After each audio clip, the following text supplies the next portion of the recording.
حوالے سے وہ ظاہر ہے کسی سے ڈھکی چھپی نہیں ہے، لیکن فوری طور پر ظاہر ہے جن خدشات کا اظہار کیا جا رہا تھا، آپ کو کیا لگتا ہے کہ بونڈ کی ادائیگی تو کر دی گئی ہے، ابھی بھی ڈیفالٹ کے خطرات موجود ہیں اور فوری طور پر اس ساری صورتحال سے نکلنے کے لیے پاکستان کو کیا کرنے کی ضرورت ہے سر؟ دیکھیے، جو ہم نے اقدامات لینے ہیں اس بحران سے نکلنے کے، وہ ذرا آرام سے اس کو ڈسکس کرتے ہیں۔ پہلے تو اس بات پر غور کریں کہ بھئی کیا ہمارا ڈیفالٹ ہونے والا ہے یا ہو چکا ہے۔ ڈیفالٹ ہمارا ہو چکا ہے۔ دیکھیے، ہمارے جو واجبات ہوتی ہیں نا فورن ایکسچینج میں، وہ صرف باہر کے کریڈیٹرز کو نہیں ہوتی، جو باہر کے لوگوں نے پاکستان میں یہاں پر انویسٹمنٹ کی ہے۔ ہر روز ہم چیختے ہیں کہ بھئی فورن انویسٹمنٹ کو لے آؤ پاکستان میں، جو لا چکے ہیں تو ان کے ساتھ یہ معاہدہ ہوتا ہے کہ وہ اپنے پروفٹس، اپنی ڈیویڈنڈز، اپنی انٹرسٹ پیمنٹس وہ ملک سے باہر فورن ایکسچینج میں لے جا سکتے ہیں۔ پاکستان اسٹیٹ بینک نے ان سب کے اوپر مکمل پابندی ڈال دی ہے، وہ نہیں ہو رہی۔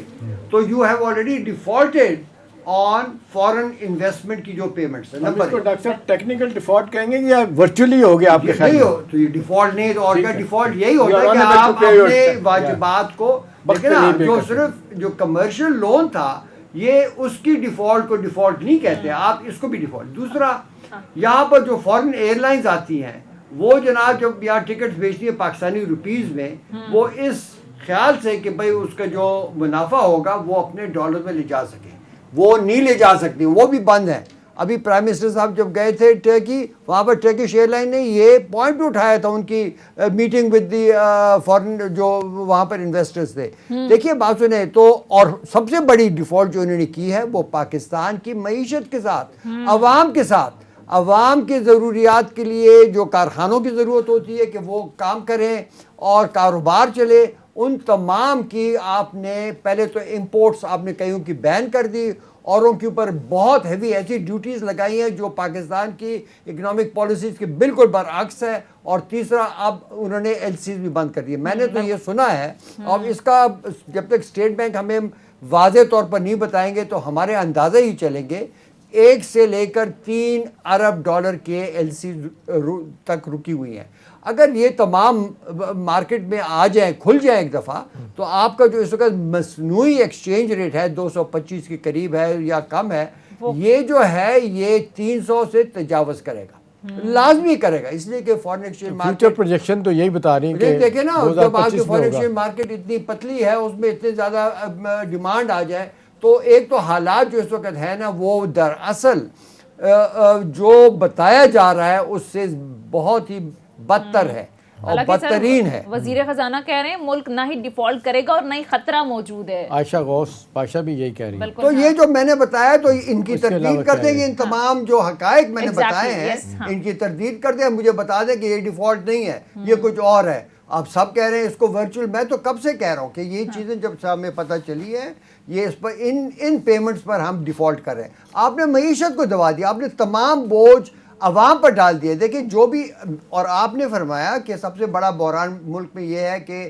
فورن ایکسچینج ریزروز ڈکلائن کر رہی ہے۔ میرے خیال میں اس سے بڑا بحران ہے کہ پاکستان میں انفلیشن ہے جو عوام کے اوپر ہے۔ دیکھیں اگر مڈل کلاس 40% سے زیادہ ہو گئی، دیکھیں اگر مڈل کلاس ہمارے جیسے لوگوں کی جیبوں پر اس کا اثر ہو رہا ہے، مجھے تو سمجھ نہیں آتی کہ غریب لوگوں پر اس کا کتنا ایک سیکنڈ جی ڈاکٹر صاحب، 3 چیزیں ہیں بڑی واضح طور پہ۔ میں چاہتا ہوں آپ ماشاءاللہ سبجیکٹ کو سمجھتے ہیں، بڑی پریسٹیجیس یونیورسٹی جان ہاپکنس سے آپ نے پی ایچ ڈی کی ہوئی ہے، تو 2-3 سوال ہیں۔ دیکھیں ایک بات ہوتی ہے کہ شارٹ ٹرم میں آپ نے اس اکانومی کو بہتر کرنے کے لیے، ڈیفالٹ سے بچنے کے لیے جو خطرات منڈلا رہے ہیں، ریزرو بہتر کرنے کے لیے، ڈالر کو نیچے لائے، ہم یہ دیکھ رہے ہیں کہ ساری دنیا دیکھی کہ وہ سارے ایفرٹس کامیاب نہیں ہوئے۔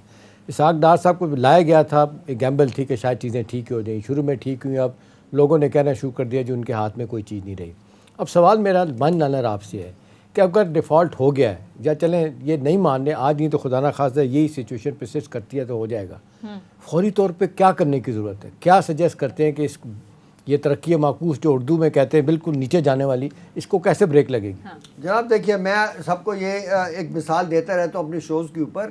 پاکستان کی معیشت جو ہے نا اس وقت، اس کو آپ سمجھے پانی کی ایک ٹینکی ہے جس کے اندر بہت بڑا سوراخ ہے۔ یہ لوگ کبھی ایک ادارے سے، کبھی دوسرے ملک سے، یہ لوگ قرضے پہ قرضے لیے جا رہے ہیں۔ اب بھی جو بات کر رہے ہیں کہ ہم آئی ایم ایف کے پاس جائیں گے، 7 بلین کا ایڈیشنل پروگرام لیں گے، جو بھی کریں گے، یہ اس ٹینکی میں پانی ڈالتے ہیں، لیکن جب سوراخ جب تک ہے یہ کہتے ہیں ہم we are trying to fill the gap. انہوں نے اس کی ٹینکی کے سوراخ کو بند کرنے کی کوشش نہیں کی ہے، یہ فل دا گیپ کی بات کرتے ہیں. انہوں نے گیپ کو بند کرنا ہے، مکمل مرمت کرنی ہے. اس کے لیے میکرو اکنامک پالیسیز جن کی ضرورت ہے. دیکھیں نا، آپ نے فرمایا کہ آخر اب کرنا کیا ہے. آپ نے جو بیسک میکرو اکنامک پالیسیز ہے نا وہ نہیں اپلائی ہو رہی. اس کی بنیاد یہ کیوں ہمارا ہو رہا ہے؟ یہ اس لیے ہو رہا ہے کہ آپ کی ڈومیسٹک جو ایکسپینڈیچرز ہیں، جو ڈومیسٹک تمام مجموعی جو بھی اخراجات ہیں وہ ہمارے ملک کے پیداوار سے زیادہ ہے. جب آپ یہ چیز عوام بھی سمجھتی ہے کہ جب آپ کے اخراجات آپ کی پیداوار سے زیادہ ہوں گے تو وہ اخراجات آخر بین الاقوامی. ڈاکٹر صاحب یہ آپ کی اس بات میں بڑا وزن ہے. دیکھیں یہ چیزیں جو ہے نا یہ میڈیم ٹو لانگ ٹرم میں کرنے والی ہیں. نہیں سر شارٹ ٹرم میں نہیں سر معذرت کے ساتھ دیکھیں نا جو آپ کہہ رہے ہیں کہ سر سنیں نا، دیکھیں نا ایک سیکنڈ دیکھیں سر، آپ کہہ رہے ہیں ڈیفالٹ ہو گیا. یہ بہت سیریس بڑی خوفناک صورتحال ہے. اسحاق ڈار صاحب نے ملاقات کی ہے کل اپنے چائنیز امبیسڈر سے، اپنا کیا کہتے ہیں ہائی کمشنر برطانیہ والے سے، امریکہ کے سفیر سے ملاقات کی ہے. ان کو کہا ہے کہ فار ہیون سیک IMF اپنا رسوخ استعمال کریں، ہمیں نیا پیکیج لے کے دیں. اب سوال ڈاکٹر صاحب یہ ہے کہ جب صورتحال اتنی خراب ہو جائے کہ آپ کا اپنا ریونیو جنریشن بند ہو جائے، ابھی 350 روپے کے شارٹ فال ہے ریونیو موجودہ مالی سال میں، 45% کٹ لگا دیا انہوں نے اپنا ترقیاتی بجٹ پہ، یعنی کتنا ایگزیکٹلی 350 روپے کی بات ہو رہی ہے کہ وہ IMF کہہ رہا ہے کریں آپ. میرا سوال آپ سے کہ وہ تو چلیں کریں گے تو کریں گے نا، ابھی اس کو جس کو کشتی سوراخ جو بند کرنا ہے یہ تو باہر کے پیسے سے ہونا ہے، باہر سے پیسہ نہیں مل رہا. نہیں ہونا. دیکھیں یہی تو صحیح بات ہے شام، بالکل آپ نے صحیح بات کی نشاندہی کی ہے. میں یہی کہہ رہا ہوں، آپ ایک منٹ میری بات ختم نہیں ہونے دیا. اس کا حل صرف یہ ہے کہ ہم اپنے جو گورنمنٹ کے اخراجات ہیں اس کو کم کریں. ایڈیشنل ٹیکسز سے اس کا کوئی حل نہیں ہے. نہ ہی آپ کو چائنا، نہ یونائٹڈ اسٹیٹس، نہ IMF اس کا وہ دے سکتی ہے. آپ کے تمام مسائل کا حل جو ہے وہ پاکستان میں ہے. اب بات یہ ہے کہ جب سے عمران خان کی حکومت کو ہٹایا گیا، میں تب سے کہہ رہا ہوں کہ یہ اسی وقت سے یہ ہم ایک نوز ڈائیو میں تھے.